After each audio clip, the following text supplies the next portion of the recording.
selama pemilu, saudara, baliho caleg hingga pasangan capres-cawapres terpasang di sejumlah trotoar dan juga mengganggu para pejalan kaki.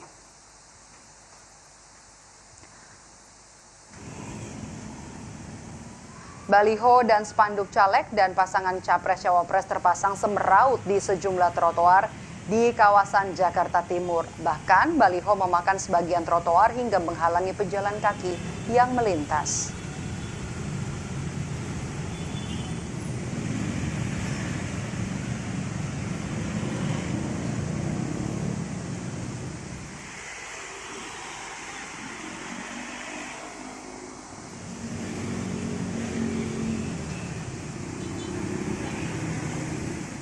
Partai politik peserta pemilu diberikan waktu seminggu ke depan untuk bisa menurunkan seluruh alat peraga kampanye yang melanggar aturan.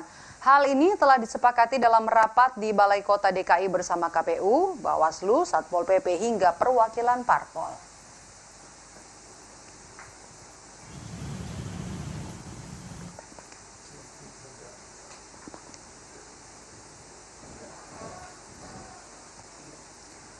Termasuk dalam hal pemasangan APK.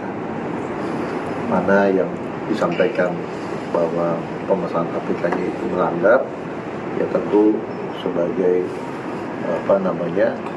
warga yang baik, yang caleg maupun partai politik untuk segera mematuhi apa yang sudah diputuskan dalam putusan KPU. 1 minggu ke depan. 1 minggu, kalau enggak itu kan langsung diturunkan. Ya, tentunya kita akan kembali rapat koordinasi terkait evaluasi apa yang menjadi tentang hari ini. Ya kan kali udah sepakat. Jatuh nih, kecelakaan ya Allah di depan mata gue lagi. Kecelakaan gara-gara plang-plang ini nih, plang-plang partai nih.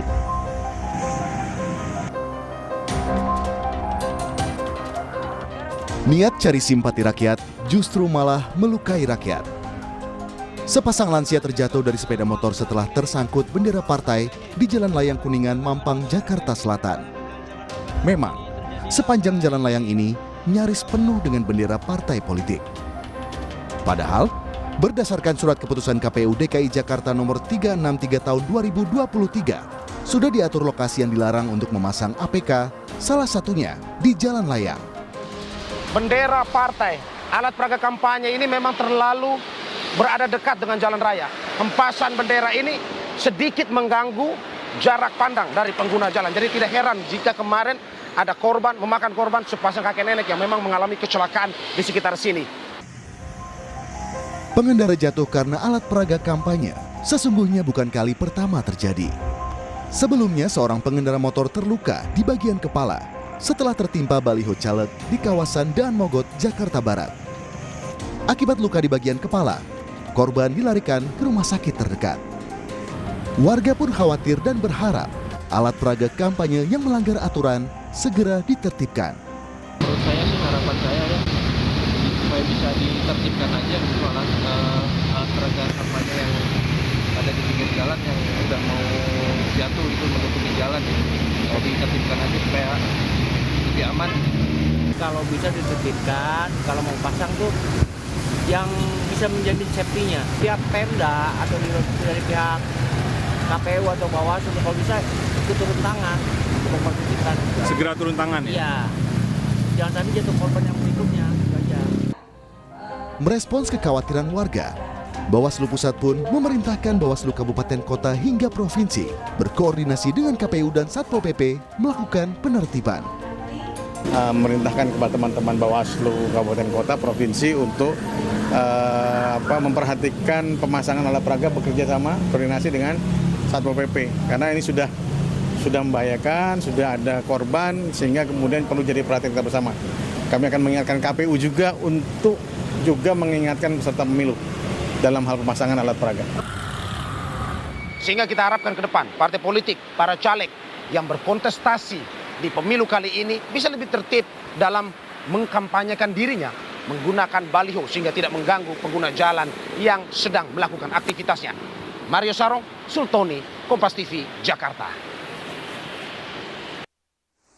Dalam minggu ini, alat peraga kampanye yang terpasang di kawasan Mampang sudah mengakibatkan korban ada lansia pengendara di sana. Lalu bagaimana sebenarnya soal aturan penegakan, apalagi Bawaslu dan juga Satpol PP terkesan lempar tanggung jawab.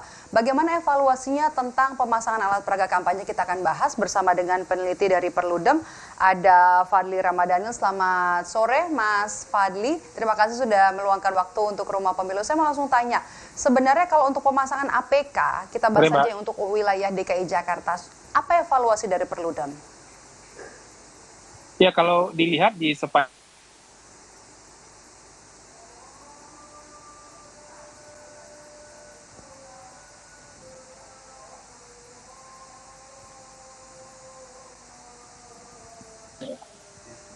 Ya, kalau kita lihat di sepanjang wilayah DKI Jakarta ya, memang, halo?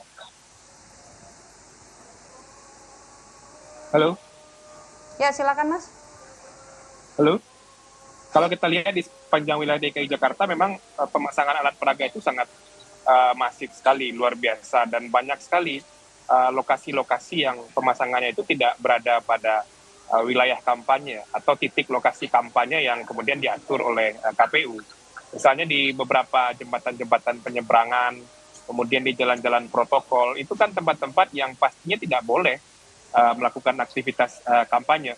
Nah, ini yang mestinya harus segera ditertibkan oleh Bawaslu bersama dengan pemerintah daerah. Saya kira tidak perlu harus menunggu ya peringatan kepada peserta pemilu. Tidak perlu harus kemudian menunggu persetujuan peserta pemilu. Tidak perlu juga ragu untuk melakukan penertiban terhadap alat peraga ini. Bahwa tinggal melihat saja alat peraga kampanye itu dipasang di jembatan, di tiang listrik, di jalan protokol, itu sudah pasti tidak boleh. Dan harus segera ditertibkan. Dan Bawaslu tinggal berkoordinasi saja dengan Satpol.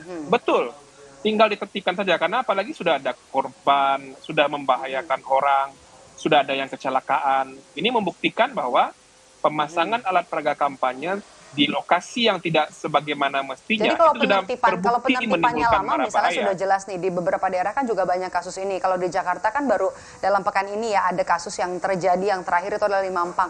Kalau ada yang memang kalau kita lihat ada kemungkinan itu bisa membahayakan pengendara atau pengguna jalan, apa yang harus langsung dilakukan? Langsung dicabut saja kan tanpa ada komunikasi terlebih dahulu kalau memang terbukti melanggar, begitu Mas Fadli?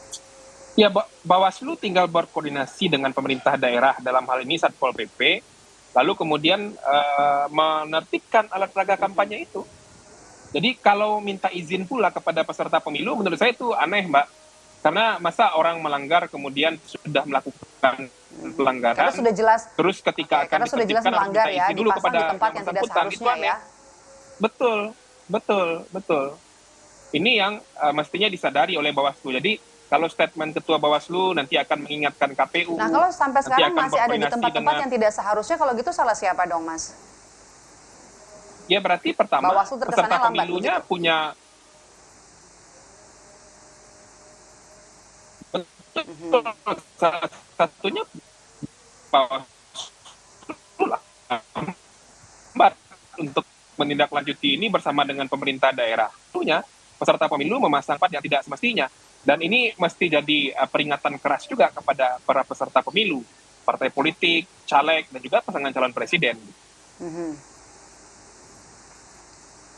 Nah, kita kan bisa lihat, Mbak, bagaimana kejadian-kejadian alat peraga itu menghalangi. Dan yang menegakkan untuk pemasangan ini juga salah ya. Kalau kita lihat ini kurang dari 1 bulan lagi kita akan memilih, artinya semakin sedikit waktu masa kampanye ya. Sebenarnya untuk penggunaan APK ini masih efektif nggak sih di pemilu 2024 ini, Mas Fadli? Dalam banyak studi, dalam banyak pembelajaran dan penelitian, penggunaan alat peraga kampanye dipandang sesuatu yang tidak efektif lagi sebetulnya. Karena masyarakat tidak bisa berdialog pasti dengan alat peraga kampanye, masyarakat tidak bisa berkomunikasi dengan spanduk, tapi masyarakat bisa berkomunikasi dengan peserta pemilu, caleg masyarakat, dan berdialog. Nah, kalau hanya mengandalkan baliho di mana-mana, memasang bendera di mana-mana, itu menurut saya selain tidak memberikan efek elektoral apa-apa, itu juga tidak akan membuat proses penyelenggaraan pemilu ini sesuai dengan upaya kita untuk merusak lingkungan, tidak merusak tata kota, apalagi tidak memberikan bahaya kepada pengguna jalan dan lain-lain.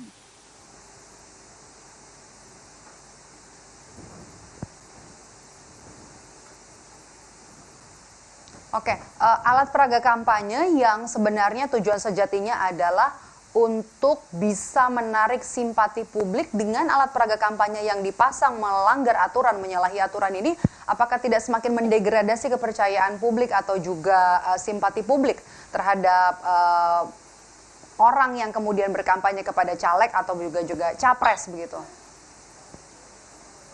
Kalau posisi saya sebagai pemilih, ya Mbak, menurut saya ini sudah sangat mengganggu ya. Masyarakat jadi kesal, masyarakat jadi marah, masyarakat menjadi merasa sangat terganggu dengan alat peraga kampanye yang dipasang berserakan di tengah kota. Dan bahkan kalau kita lihat itu banyak sekali yang dipasang di dekat kantor KPU, dipasang dekat kantor Bawaslu, tapi tidak ada respon apa-apa. Nah ini yang menurut saya jadi pertanyaan serius juga. Apakah ini sudah dianggap sesuatu yang sudah terbiasa, lalu kemudian dibiarkan saja? Ya, ini yang sangat disayangkan sebetulnya.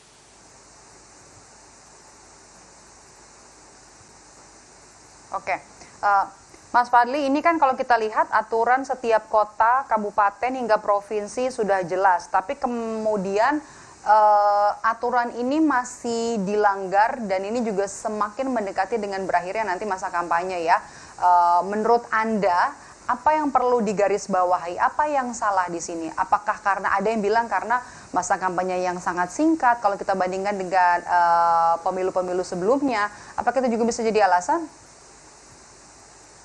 Menurut saya masalahnya dua ya. Pertama, peserta pemilunya tidak tertib dalam proses pemasangan alat peraga kampanye.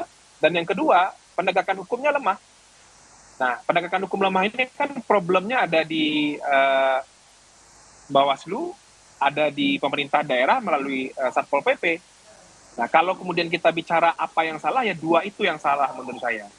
Nah, kalau dalam kondisi sekarang sudah ada korban, sudah ada pelanggaran ketertiban, nah kalau memang masih dibiarkan, ya memang kita tidak serius dalam memberikan pendidikan politik, memberikan pembelajaran kepada masyarakat, dan tidak serius juga dalam melakukan penegakan hukum.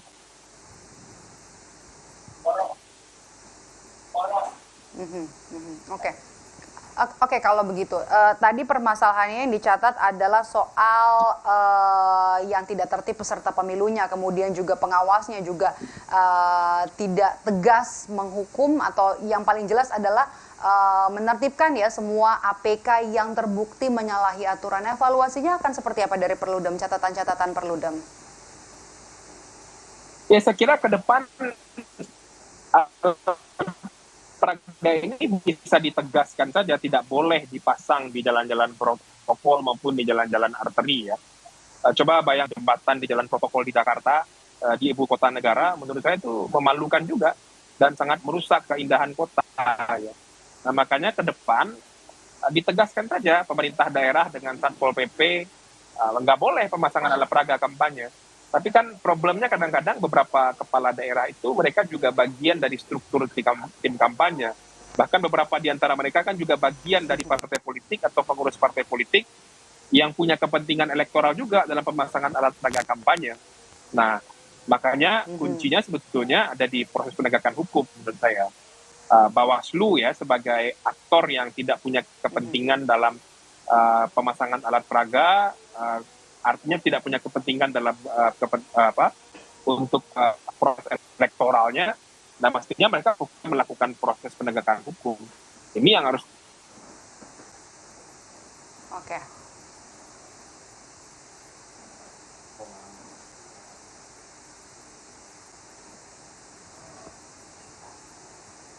Itu artinya Bawaslu, jadi Perludem catatannya yang paling besar adalah soal peserta pemilu yang tidak tertib, kemudian juga penegakan hukumnya yang kurang tegas begitu, dan termasuk sekarang adalah kita nantikan bentuk tanggung jawab dari Bawaslu yang harusnya tidak punya beban ya untuk nanti bisa langsung secara tegas menertibkan alat peraga kampanye yang sudah terbukti menyalahi aturan, karena aturannya sudah jelas, sudah ada, sudah tertulis. Terima kasih sudah bergabung bersama kami Fadli Ramadhanil, peneliti dari Perludem, sudah bergabung bersama kami di Rumah Pemilu saat ini. Terima kasih.